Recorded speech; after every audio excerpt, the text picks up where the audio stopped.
Apple Cash is an easy, convenient, and secure way to pay your friends because it's already built into your iPhone and lives within Messages. It all happens right in the chat. Then you can spend that money right away with Apple Pay. See? Easy peasy, and way more private than pay apps. Apple Cash. Find it in your Messages today. Services are provided by Green Dot Bank, member FDIC. Terms apply. You're listening to A Way with Words, the show about language and how we use it. I'm Grant Barrett. And I'm Martha Barnett. We've all had the experience of trying to remember a word, having something right on the tip of our tongue and just not being able to reach it. And that experience made me appreciate this tweet from someone who goes by the name Fisty on Twitter. She said, "When I was pregnant with my first, I cried one day because I forgot the word banana. I described it to my then husband. It comes in its own case. It's yellow." I can so relate to that. A lemon? Oh, it could have been, yeah. But there's a word for that. Do you know the word for this? No. Lethologica. Lethologica. Yes, this is Leth. I think I know that root. Yeah, the river Lethe in Greek mythology was one of the several rivers in Hades. If you drank from this particular river, also known as the River of Oblivion, you would forget everything. Oh, the River yeah. Lethe. River of Forgetting is how I learned it. Yeah. Oh, really? Yeah. Okay. So you remember. Yeah, I did remember that one. Everything else is going, though, so that's nice. Yeah, somebody else tweeted, "Not in the same league, but I once completely blanked on iceberg lettuce and had to call it Arctic cabbage instead. My wife has never, ever let me forget this one. It was over 25 years ago." Arctic, that's great. That's good.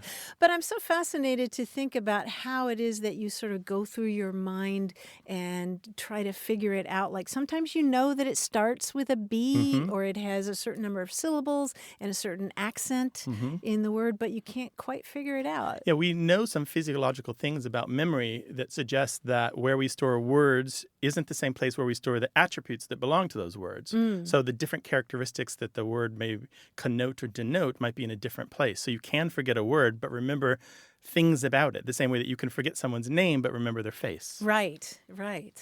If you've got a story about forgetting a word and finding a way to work around it, let us know. 877-929-9673 or send it to us in email. That address is words@waywordradio.org. Hi there, you have a way with words. Hi, this is Betsy over here in Escondido, California. I was listening to the news the other day, and they said the suspect was at large. Now, I think most everybody knows what that means, but why? Why does at large mean, what did you take it to mean? At large. Well, we know what it means. You know, the suspect's missing or what have you. But I just thought at large is kind of a strange way to say it when you think about it. Yeah, kind of. It's got a long history that came to us through Latin and French. There have been a number of different phrases and different eras in Latin and French, so Old French and Middle French and Norman French, and then borrowed into English kind of as a legal phrase and to mean at liberty. And all of the different old versions of it in Latin and French more or less mean not restrained, not fixed to place, not permanently held. So someone at large means that they are away from any kind of control. So we talk about suspects at large. But, you can also have people who work for companies, and they can say that they're vice president at large, which means that they're not fixed to any one task or department. Oh. They're kind of given assignments here and there as needed. I see. So large and liberty are sort of related in history. Is that it? Yeah, so it's not large as in size. It has large more to do as, I believe it's related to distance. Kind of expansive, yeah. In trying to, figure out why we say that, I was trying to think of other things that are similar, and the only thing I could think of is by and large. And then I began thinking about by and large, and I began to wonder if it was by in large or by and large. But I want to know, is by and large connected to at large? They are connected because they're part of English and they both contain the word large, but etymologically they're distinct and they don't have any relationship at all. By and large, as far as I understand, is a nautical term. It refers to, basically means to keep a ship sailing in a direction, but every once in a while sailing toward the wind or as close as you can get and still maintain forward momentum, and then kind of sailing off the wind, kind of moving back and forth, but still generally heading towards your destination. Oh, wow. Yeah. That's so, great. So by has a particular meaning in nautical language, which is more or less meaning toward or in the general direction of. So when we say by and large, don't we mean sort of almost all? Well, for the most part? Yes. So we might say, well, by and large, that was a successful campaign that we ran to promote our product, right? Meaning all in all, or more or less, Generally. or generally. Yeah. And what we're talking about here, if a ship is sailing by and large, it means it's not headed in a straight line toward its destination. It's a little bit one way. It's a little bit the other way. It's a little bit one way. It's a little bit the other way. Okay. But it still gets there. So they're not connected at all, but the ship could be at large. Yeah, a ship could. And I don't Yeah, even. if they're fleeing, yeah. Right, whoever's on the ship is at large that's sailing by large, yes, by and large. So it's by and Well, large, that's great. A-N-D. Okay. Yeah, and it's Thank you. B-Y. Thank you very much. So it's B-Y space A-N-D space large. Okay, very Gotcha. good. Now I know for sure. I think it gets kind of slurred into by and large. Yeah, we do that in English. We tend to drop that D on and it's sometimes hard to hear. Thanks for calling, Betsy. Very good. Bye-bye. Bye.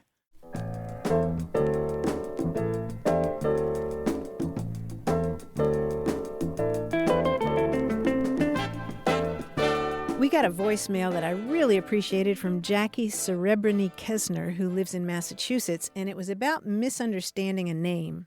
She said, I used to watch a show called Captain Kangaroo and loved it. You'd know you'd have to take out your cardboard shoebox and your scissors and your papers and paste and colored paper and construct these wonderful things. And one of his friends was Mr. Green Jeans. And as a child in the 60s, we only had a black and white TV. So years later, she goes to college and she's talking in I think it was a child development course about art and literature for children.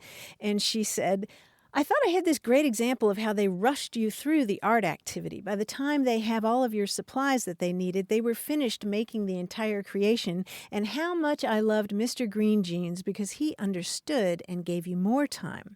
But at the time, I referred to him as Mr. Cream Cheese. Because again, remember, we had a black and white TV, and as a little Jewish girl growing up in upstate New York, I grew up having bagels and cream cheese, so I always thought it was Mr. Cream Cheese. Bless your heart, Jackie. And so the whole class laughed at her. Aww. But I have to tell you that I had this epiphany when I listened to this voicemail. Yeah. Because I had a black and white TV as well Yes, when I so did watched we. Captain Kangaroo. Yes, we did too. And I did not know until yesterday that Mr. Green Jeans wore green jeans. I did not know this. I went online and looked at all these old pictures of him. He wore green. It never occurred to me. I watched Captain Kangaroo Did you? in the 70s on a black and white TV, a remote station out of Paducah, Kentucky. And absolutely. Yeah. And I just assumed they were green. You did? Yes. I think I thought he was green, like growing things, but so I was Mr. shocked. Cream Cheese, though. Yeah. That's the best. Oh, kids Mr. are wonderful, Cream aren't they? I Cheese. love that. We have an endless capacity to absorb your childhood misunderstandings, and we will laugh with you and not at you. Give us a call, 877-929-9673. Hello, you have a way with words. Hello. Hi, who's this? This is Frida Wara, and I'm calling you from Marquette, Michigan. Frida, welcome to the show. Well, I'd like to share a couple of things. I heard a show a little bit back that got me thinking about a Finnish proverb, and in Finnish, it says, until the food is ready, feed your guests with words. And I just love how you gather around the table, and that's just a real special part of any meal. And if anybody's ever read the Kalevala, that's our epic poem and always about stories. And those proverbs are just a real special part of our heritage. Yeah, that's really wonderful. Until the food is ready, feed your guests with words, huh? Yeah. What does that sound like in Finnish? Oh, boy, don't even make me get there. But it's like, ennen kuin ruoka on valmis syötä virorasi sanoilla. Okay. So there's never a silent letter in Finnish. I also wanted to share another word that we have that is in everybody's vocabulary right now because we are at over 200 inches of snow. 200 inches in this season? Yeah, and we're just not even wrapping up. We have a very, on the calendar, we either call it a St. Patrick's Day storm, which is on March 17th, or it's a St. Orhos Day storm, which is the Finnish god of the grapes, and that's on March 16th. So you wear purple on the 16th and green on the 17th, but don't you dare wear green on the 16th, just because St. Urho chased the grasshoppers out of Finland to save the grape crop. So we always have a big storm around that time of year. And is there a lot of wine involved? Yeah, and usually that means that your hangover then is like you don't even want to look at a green beer, if beer at all, but certainly not a green beer on the 17th. We use the word pank, P-A-N-K, and I don't hear it many other places. I mean, certainly there's a lot of regions in the country, even Las Vegas, that's shoveling snow this year. But, when you go camping, you certainly don't shovel the snow at your tent site. You have to pank the snow. And if you're making a good trail for either skiing or snow biking or dog sledding or skidooring, you don't shovel there either. You pank the snow. So you can also pank dough and make biscuits or cookie dough or whatever it might be. But that word pank is to flatten it out and pank it down. Right, to pack it down, right? Yeah, you Yoopers are very proud of using that word. That often comes up when we're talking with Yoopers. It's chiefly there in northern Michigan, also in parts of Pennsylvania and upstate New York, and we're not sure what the origin of pank is. It might have to do with a combination of pack and spank, or it might go back to a Scandinavian term. It means to knock or beat or something like that. But yeah, y'all are really proud of that word. And you can do it to snow or sandcastles or pank down the flour in a measuring cup, right? Yeah, right. Oh, that's a good example. Or the brown sugar. Pank down your hair if you've got bedhead. Yeah, it's a great word, but you don't hear it much outside of your part of the country. Definitely a regional term. Frida, you've been a delight. Thank you for calling us. We really appreciate it. Oh, and thank you so much. I just so enjoy your program. And, way back when the Kalevala first started, they said it was born where words, not swords, were the tools of magic. And I like that. I like that, too. That's lovely. All right, take care of yourself. Bye-bye. 877-929-9673.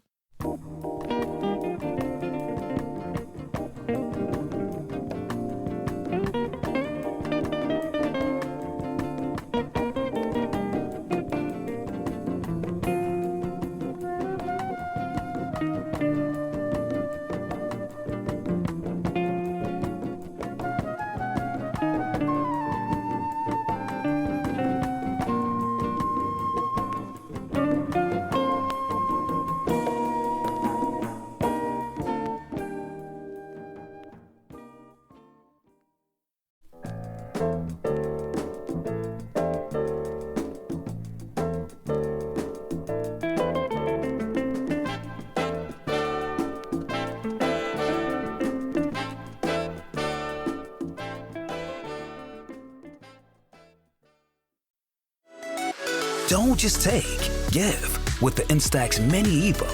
A hybrid camera and printer with a classic retro design and a host of new features. 10 lens effects and 10 film effects give you 100 different ways to express yourself. Show how you see the world with an instant high-quality print.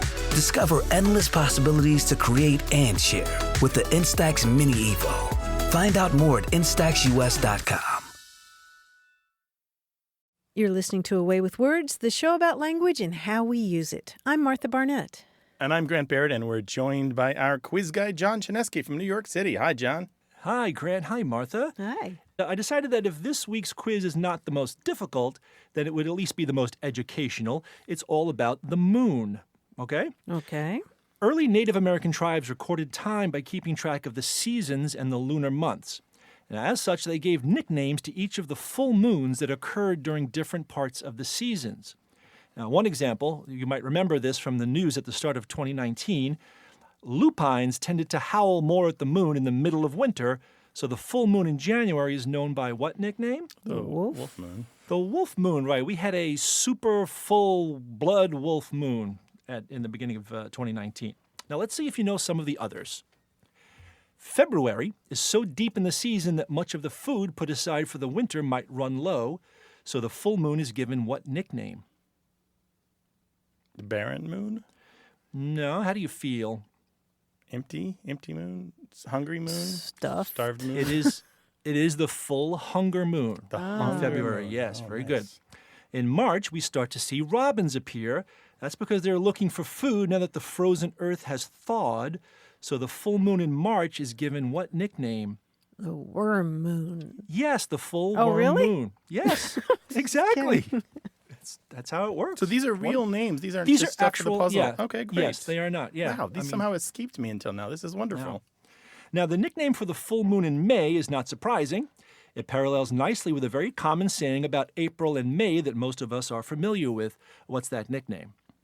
Shower? Rain moon? That's April. What happens in May? Oh. The flower moon? Yes, the full flower moon. John Lennon could tell you that fields of ripening fruit in June give its full moon its nickname. What is it? Strawberry moon. Yes, the full strawberry moon in June. Antlers hit their full growth in June, leading to July's full moon name. It's got nothing to do with dollars. Buck moon? Yes, the full buck moon. That's July.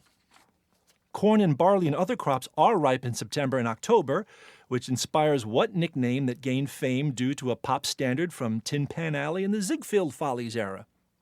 Isn't that harvest moon? Yes, the full harvest moon. Very good.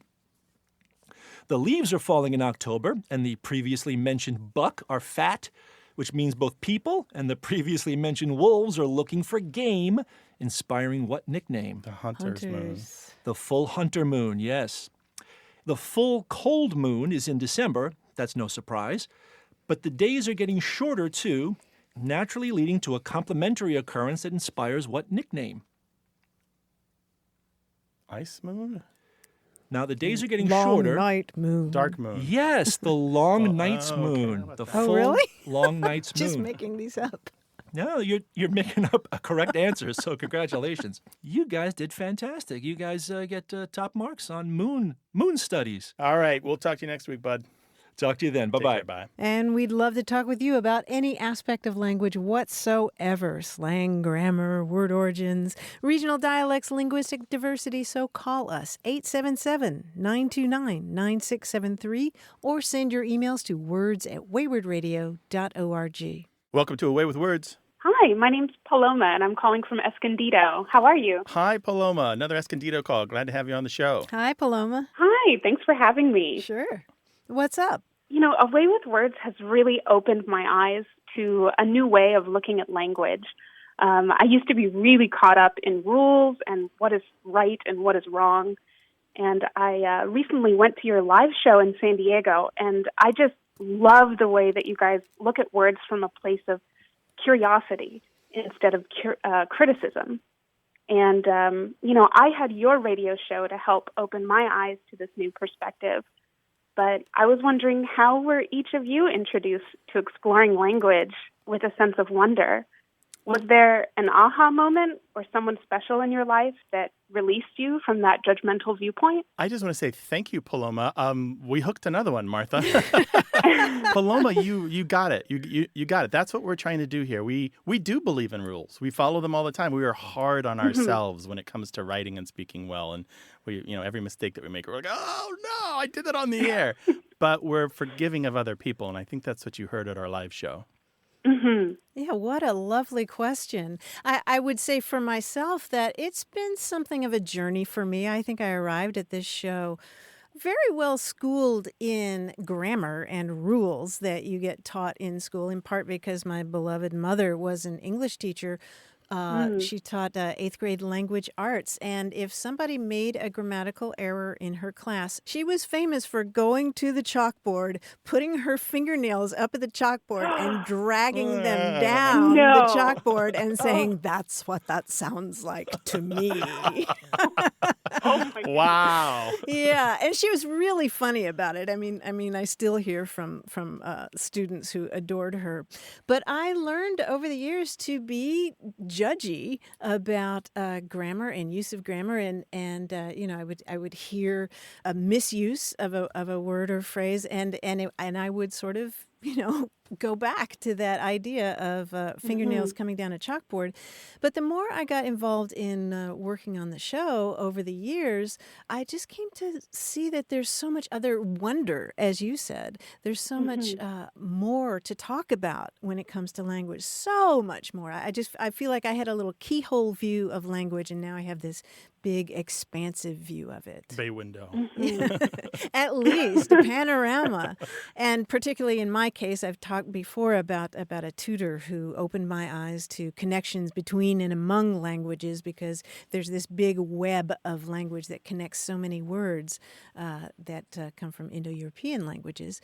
But Grant had a different path. Yeah, my path, I was a reader of kind of an autodidact in a lot of ways, always going above and beyond what I was told to read in schools, reading a lot of high literature and a lot of low and things in between. So I was very undisciplined and unschooled in the kind of stuff that I put into my brain, and it kind of came out in my writing. So when I went to the University of Missouri to become a journalism student, I realized I didn't have a real strong, consistent mastery of this basic writing style that journalists had, how to get stuff out quickly on the page, explain complicated subjects, make it grammatical, do the punctuation correctly, that sort of stuff. And so I sought some help, and I hit upon, this was just prior to the internet becoming a thing for most people, American Dialect Society has been an organization since the 1800s where academics and dilettantes of all stripes have gotten together to talk about American English, or English as it's spoken in North America. And I joined their email list. And over the years since then, I learned so much from these people. And it turns out a lot of them were lexicographers who believe that language should be snapshotted. You take a picture of it as it is rather than trying to force people to believe it's something it isn't. And a lot of the people in the American Dialect Society and on their email list are sociolinguists. And sociolinguists are very similar. They look at language as it actually is and how it relates to people's relationships to each other. Sociolinguistics is about language in communities, language in groups rather than single words. And so both of these communities have informed me and the way that I see language. My wife also is a sociolinguist and a lexicographer, and there's a reason that we're together, because we look at language and go, oh wow, that's cool, rather than go, oh wow, that's dumb. And that's kind of just what we try to teach on the show. When you encounter something new, rather than being repulsed by its newness, being open to its newness and say, who else does this? Where are they? Do they have anything in common with all the other people who do it? Is this something I can learn more about from other people who've studied it? And all of those answers lead you down wonderful paths, and that's what we do on the show. Oh, I love it. And I just love that description of language being a web. It goes across communities, and it also goes back into the past, because words have such interesting histories and carry with them so many little cultural nuances that it's just a gold mine. I love it.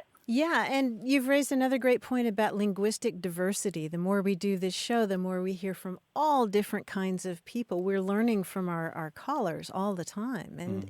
And I came to the show thinking there was one standard English, one particular English that everybody should speak. But the fact is they're all different kinds of Englishes. I mean, Jamaican English, South African And there's English, never been one British English. English. There's never been a sole perfect English. Right. It hasn't existed ever. Yeah. Right. And so it was really a matter of kind of opening up the world. I'm so glad, Paloma, that you caught on to our message, and I hope you're evangelizing it with us. Oh, I am. Absolutely. I love it. And I'm so grateful for your show and all of the work that all of you do for this radio program. It's really opened my eyes. So Thank you very much. Fantastic. It's lovely to hear, and it's very nice to talk with you, Paloma. You too. Bye, guys. Have a great Take day. care. Bye. Bye-bye. Thanks. You know what? I'd love to hear from more people like Paloma who've had a change of heart about how they judge or don't judge the language of other people. Give us a call, 877-929-9673, or email words@waywardradio.org, or tell us on Twitter at WAYWORD.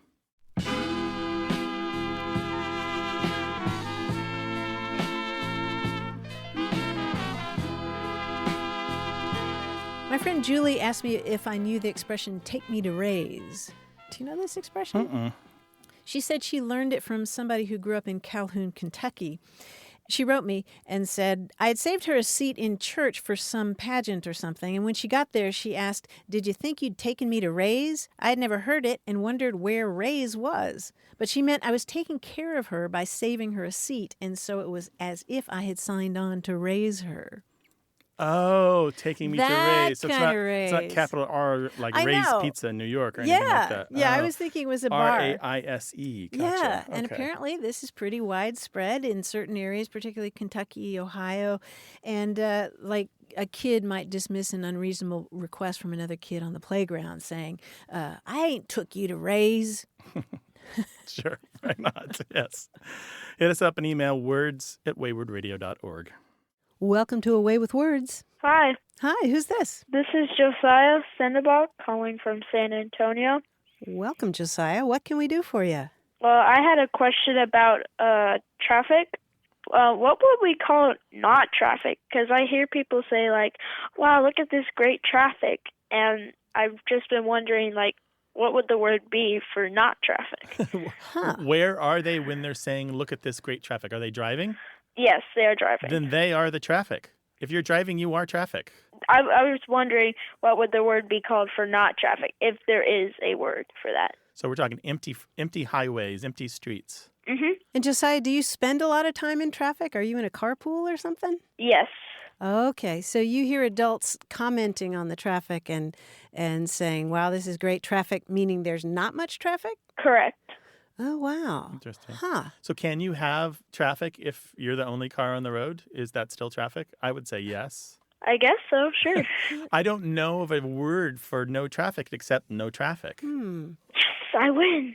I guess you do, Josiah. It's kind of a philosophical question there. Yeah, open freeways, open road. Yeah. On Google Maps navigation that I use to get around when I don't know what I'm doing, I just tell my wife it's green, meaning that there's no traffic because the highways are colored green. Mm-hmm. You know what we'll do, though? We have a lot of creative listeners, and if somebody remembers something or comes up with something, Josiah, we will pass it along, all right? All right. Thank you very much. I really appreciate your call. Thank you. Take you care. too. Bye-bye. Take care. Bye-bye. Bye. Maybe you're sitting in traffic and you're pondering a question about language. Why don't you call us about it once you get home? 877-929-9673 or send us an email. That address is words@waywardradio.org, and you can find us on Twitter @Wayward. Hello, you have a way with words. Hi, this is Jill Enderstrode. I'm calling from Indianapolis, Indiana. Hi, Jill. Hi, how are you? All right. What's up? Well, my question involves the word yay. And our newspaper here in Indianapolis has a section called Let It Out, where people can kind of complain about things or just say random things that are then published in the newspaper. And my mom was reading the newspaper the other day. Someone was complaining about the way that kids these days use the word yay and spell it Y-A-Y when it's actually supposed to be spelled Y-E-A.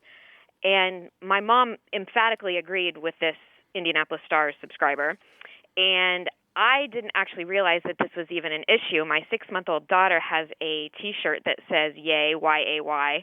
I usually spell it Y-A-Y. And so I was wondering if maybe you all could weigh in on what the proper spelling of this word is, or maybe how it's evolved to its current spelling. Kids, what's the matter with kids today? It's very get off my lawn. Yes, I like the way you described it's basically the moaning section of the newspaper. It's I've heard it called the original Twitter. The original Twitter. Yeah. The agony, the agonizing column, maybe we'd call it. Yeah. Okay, so this is complicated. So you're saying that your mom and the person who wrote to the Indianapolis Star believe that when we say yay, it should be spelled Y-E-A. Right, as in cheering. Okay, so the cheering. So yay, go team, they think it should be Y-E-A. Yes. Okay, and you're saying it should be Y-A-Y. I don't necessarily have a preference, but I'm not sold on the idea that Y-A-Y is not a legitimate spelling. Yes, right there. You nailed the crux of it, Jill. That's the crux of it. The Y-A-Y use that is a celebratory and exclamatory and is about delight and excitement is Y-A-Y. Yay. And as a matter of fact, we don't have concrete examples of Y-E-A used in that kind of way in the last 100 years. Like Y-E-A, also pronounced yay, by the way, is typically relegated to formal text, or legal arguments or legal situations. It is not the kind of thing that you encounter in day-to-day speech and haven't for, again, a century. Yeah, you see it a lot in the Bible. Yea, though I walk through the valley of the shadow. not, Yea, verily. But they're not celebrating walking through the valley of the shadow of death. I mean, maybe getting through it. But... yeah, maybe getting through it, yeah. Yay! So these are two different yays. Yeah. And to call them the same term would be a mistake. However, they do both come from the same origin. They go back to these ancient Germanic roots that English has. All of the Germanic languages that I can think of have words similar to yea of either spelling that mean yes.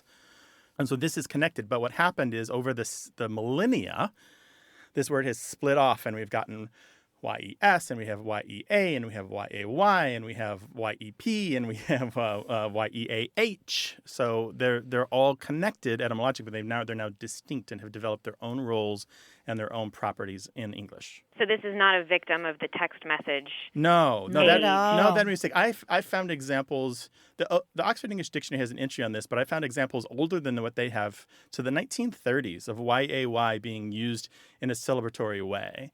So it's not the text messaging. It's not even the telegram era, I'm sure, or the telegraph era. It's just a new word with a new meaning, and it kind of needs that new spelling to distinguish it from the other usage and the other meanings. Oh, wow. That's so cool. Yeah. Well, thank you so much. Yeah. And they're going to quibble with you and argue with you about this. You should just have them call me. I'll set them straight. Okay. Well, thank you very much. I appreciate it. Our pleasure, Jill. Jill, thanks for letting it out. Thank you. That's kind of our Bye-bye. show, Let It Out, Yeah, right? it sure is, yeah. Thanks for calling, Jill. Take care. Okay, bye-bye. Bye. If it's not a grammar peeve, then let it out. Call us, 877-929-9673, or send us an email. That address is words@waywardradio.org, or hit us up on Twitter @wayward.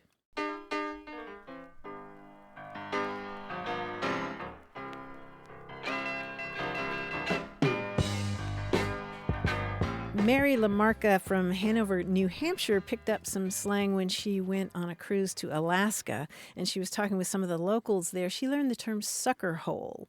She says, since this part of Alaska's weather is so similar to the northwest coast weather of Washington and Oregon, it's often gray and cloudy and rains on and off during the day. Sometimes a patch of sky and sun will appear in the cloudy sky. The locals call this a sucker hole because so many tourists think the weather is going to clear and become sunny. But it never does. She goes, there's a little patch of blue. Obviously, it's going to go in the direction I want it to go. It will enlarge, and there will be sunshine. I can wear my shorts. Yeah, but apparently this is pretty widely used. That's awesome. Call us with a word you've picked up in your travels, 877-929-9673, or send it to us in email. That address is words@waywardradio.org.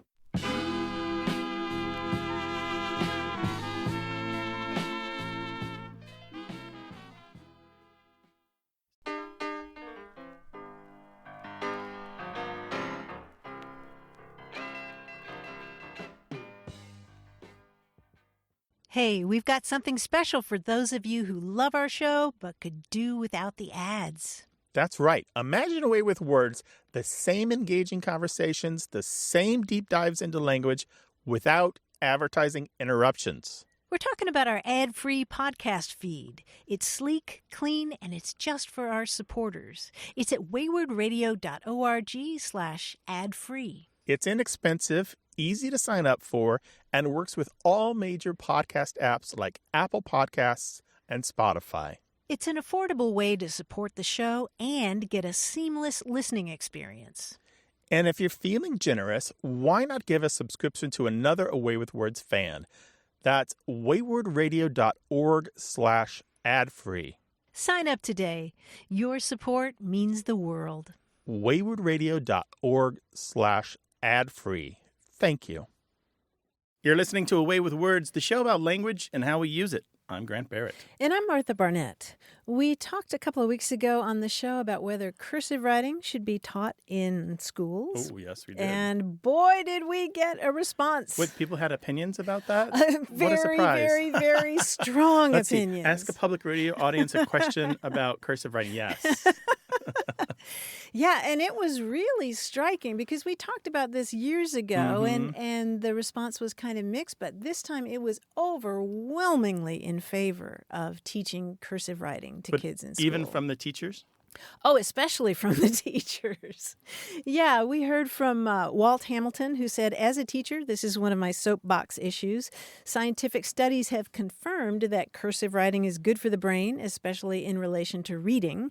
Children with dyslexia benefit from cursive because each word is one stroke, going left to right. Letters cannot be confused, B and D, for example, and it aids small motor coordination and focus. Strategies for dyslexics are actually good for all children, so I'm a huge fan of bringing cursive back into school. And we also heard from a professor of English at a community college who shared an interesting experience. She said, last year, a student and I were reviewing one of his drafts in my office, and on a separate piece of paper, I was recording the elements we identified for him to address later, and I was writing in cursive. I filled almost half the page when he asked me if I could print it or send it to him in an email, and when I agreed but asked why, he told me he could not read cursive. We had quite a discussion, but he said he could neither read nor write cursive.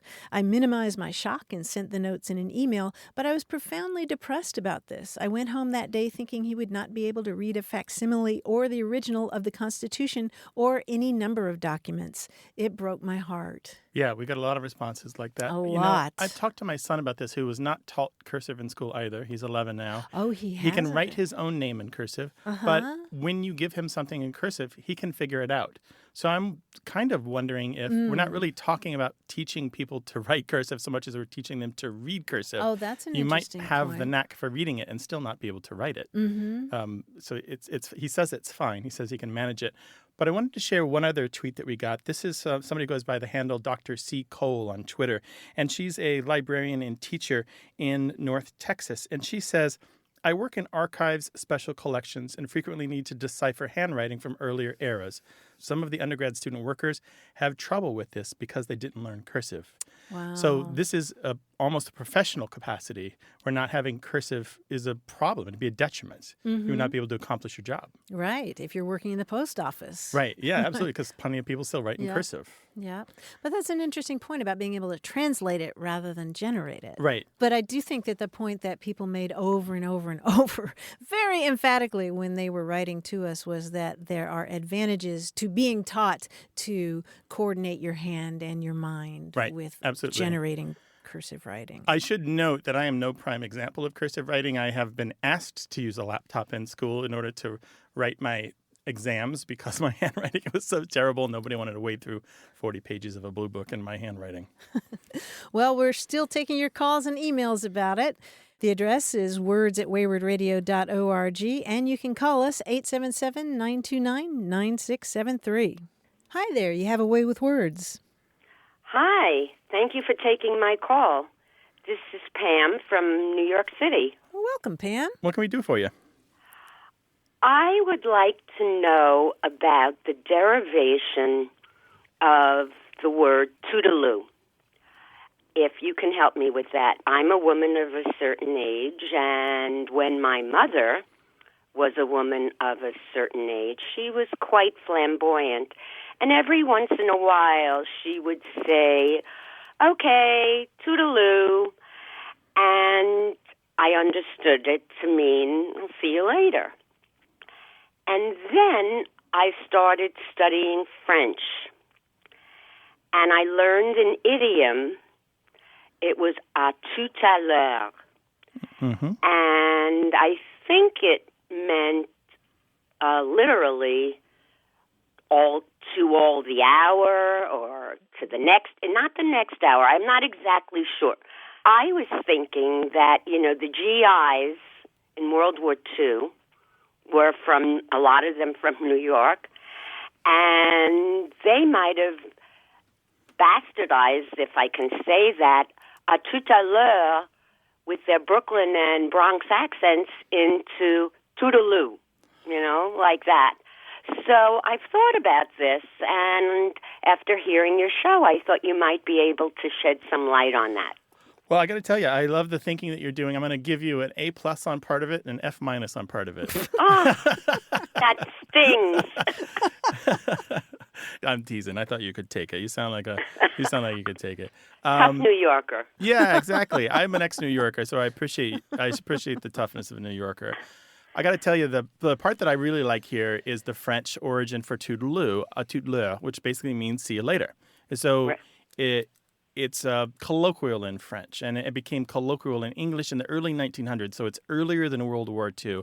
And it pops up in kind of the hip, cool set in London, like the dancey, drinky, clubby types who kind of go around, the young folk, the people, the kind of the high life that people were living before World War I set in, those kinds of folks. And so it has a long life in the UK, pops over to the US here and there, but still in the language of a lot of Americans, toodaloo, especially if you add pip-pip at the end, strikes them as British. It's stereotypically British, even though it's long since out of fashion. So the part you're right on, I believe that it does come from the French, and the part that you're not right on, and it's not Americans who did it, it's the British who did it. Well, and then we got it from the British. Yeah, exactly. One thing that happened in the popularization of this term, it was shortened to toodles. Do you remember the show Gidget, the television show Gidget with Sally Field? Unfortunately, I do. Oh, well, Gidget used toodles all the time on the show to say goodbye. And so for a lot of people, this is back when there weren't that many channels to choose from, and whatever was on was whatever was on. And I believe that is a source of popularizing the shortened form in the United States. Well, I appreciate it because this, I need to get a life.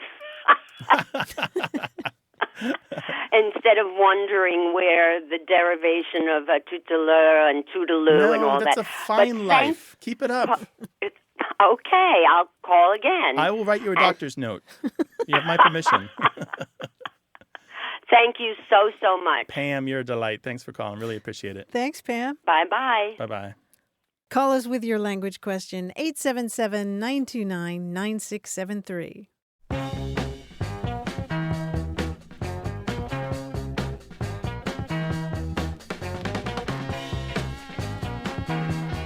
I was thinking more about our call with Paloma, who asked how we came to have our attitudes about language. Mm-hmm. And I was thinking I wanted to add something to that, which is that I talked about my mother criticizing people's grammar.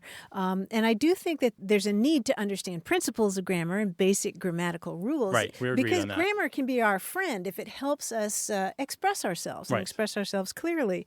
But the other thing about that is that so many of the grammatical rules that I've been taught, that my mother taught in class, are just constructs and don't really have any basis in logic or language. For example, the old saw about not ending a sentence with a preposition, which no grammarian that we know, and we know hundreds of them, would endorse. Right? Exactly. It's the result of 17th and 18th century grammarians trying to squeeze the swollen feet of English into the too tight shoes of Latin grammar. It's nonsensical, really. Yeah, the zombie rules, as they've been called. Zombie rules. And the thing is, we can spout them about split infinitives and all these things. And many of these are not supported by the language. The language doesn't care. Modern style guides will specifically say that these are not actually rules in English. Right. Modern grammarians will say these are not rules in English. Many linguists and lexicographers say these should have never been rules in English. Right. And yet they're out there like bits of useless folklore that keep getting passed along as if they're wisdom when actually they're little micro failures. Yes, and making people uncomfortable and reluctant to try to express themselves. So my point is that I wasn't saying anything goes whatsoever. We never do. But if you're worried about a grammatical rule, check it out. Yeah, I would also say there are lots of rules for English, but they're not necessarily the ones that you think they are. Well said. Give us a call, 877-929-9673, or email us words@waywardradio.org.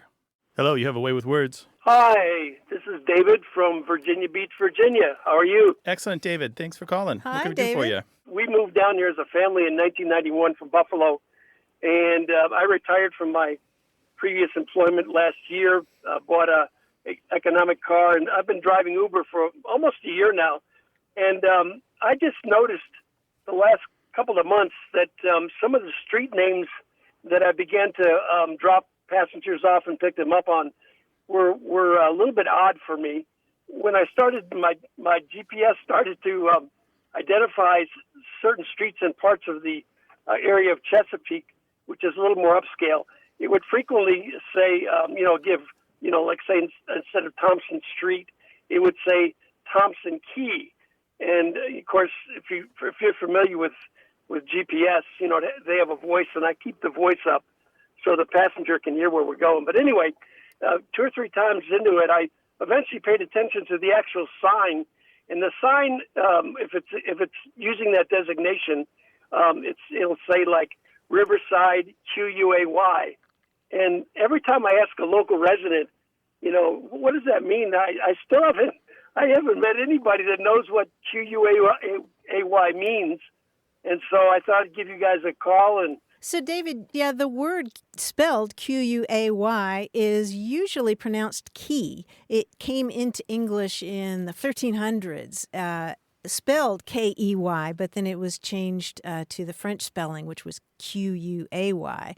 And it meant a kind of wharf or like a constructed bank or landing stage for ships. So I'm not surprised that it's in that area, but I'm wondering if you're driving to subdivisions and they have the name Key, QUAY, if there's a wharf in sight. No, it's just generally like, boulevard, streets, square, court, all those.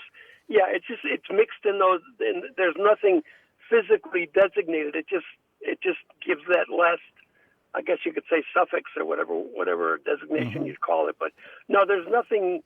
I mean, I could be literally out in more of the rural areas where these new developments are, probably 25 miles from any waterway. And they still use that designation. Well, it sounds like kind of aspirational naming, doesn't it? Yeah, there was an article in Entrepreneur magazine earlier in 2019 that talked about newstalgia and fauxstalgia, where we give places names and streets names in order to make them feel old or more authentic. I wonder if it's some of that. That makes sense. It is possible, however, that the key names for streets do continue an older tradition that is lost, that there used to be a key or used to be a wharf, and it's gone, and the names just have continued long after the thing. For example, I'm thinking of Canal Street in New York City. There's no canal and hasn't been for a long time, but there was once a canal. Wall Street in New York City. There's no longer a wall, but there used to be a wall.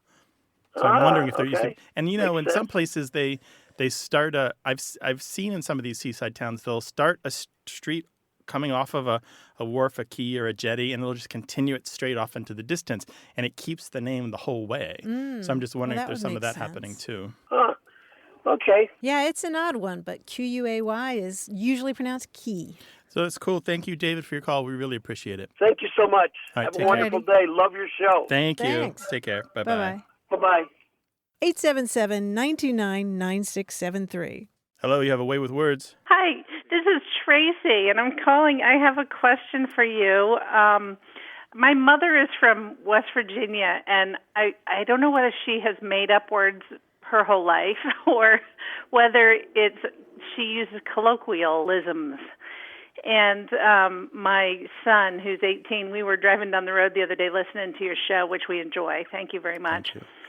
And he said, you need to call in and ask. So I wanted to ask you about the word hornicaboogery. What is hornicaboogery?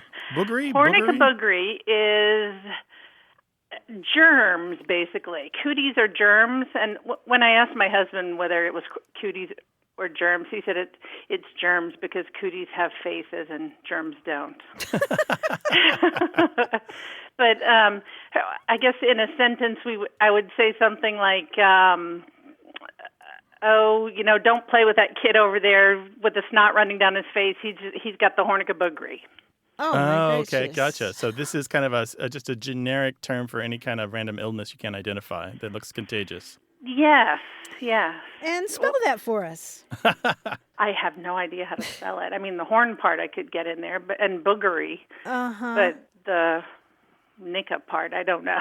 Hornicaboogery. And I don't know if my mom, if that's something she would have made up, but she said it was her family has just always used it. Wow.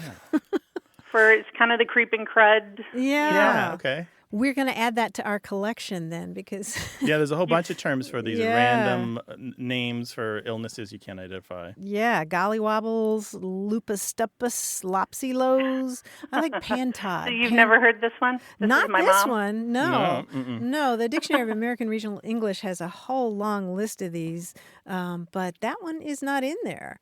Oh. I like pantod on the rummet. I don't know what that means. I like the can't help it. The can't help it. Or the school bus cramps. I like that one. Or the carlymarbles or the collywobbles. The school bus cramps, that's what you claim to have when you don't want to go to school. Exactly. Or you don't want to do your homework when coming home from school. Right. Either way. But yeah, that's a new one on me. Hornicabugry. No, we just always had the hornicabugry. Well, I'll tell you what, Tracy, we're going to put the word out. Anybody who knows this term will surely email us or call us. And if we find out more, we'll talk about it on the air, all right? That's great. Okay. Thank you for calling. Thanks. It's a good one. It works. It's outstanding. It's fun to say. I'm going to adopt it. Thank you. And it also it sounds like it has booger in there somewhere. Well, you have a great day, and thanks for the show. We really enjoy it. Okay, right, stay healthy. Bye-bye. Bye.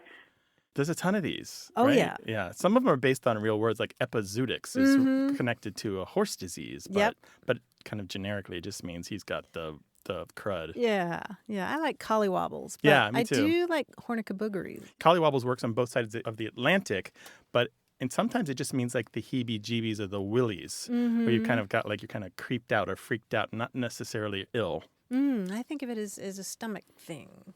Well, do you have a family word that you'd like to share with us? Give us a call, 877-929-9673.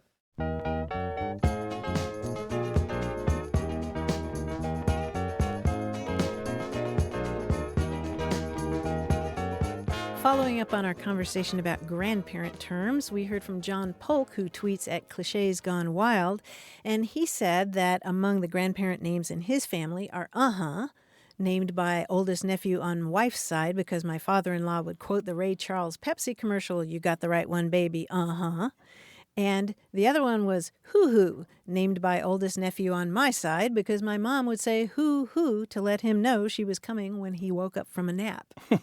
Those are both very good. And a hoo-hoo. Yeah. Yeah, those are sort of organic grandparent rather names, than ones right? passed on historically from other people you've known. Right. Yeah, I'd answered or hoo-hoo. 877-929-9673. You can also find all of our past episodes on our website at waywardradio.org. Thanks to senior producer Stephanie Levine, director Colin Tedeschi, editor Tim Felton, and production assistant Tamar Wittenberg. You can send us a message, subscribe to the podcast, get the newsletter, or catch up on hundreds of past episodes at waywardradio.org. Our toll-free line is always open in the U.S. and Canada, 877-929-9673. Or send us your thoughts to words@waywardradio.org. A Way with Words is an independent production of Wayward Inc., a nonprofit supported by listeners and organizations who are changing the way the world talks about language. We're coming to you from the Recording Arts Center at Studio West in San Diego, California. Thanks for listening. I'm Grant Barrett. And I'm Martha Barnett. Until next time, goodbye. Bye.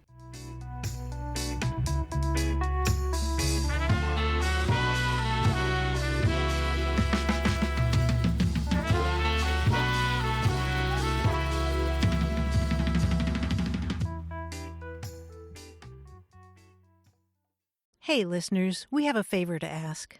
We'd love for you to fill out our listener survey at gum.fm/words. Your feedback is crucial. It's quick, and it helps us make our show even better. It shapes our show, helps us plan, and ensures we're bringing you the content you love. That's gum.fm/WORDS. Thanks for being a part of what we do. Thank you.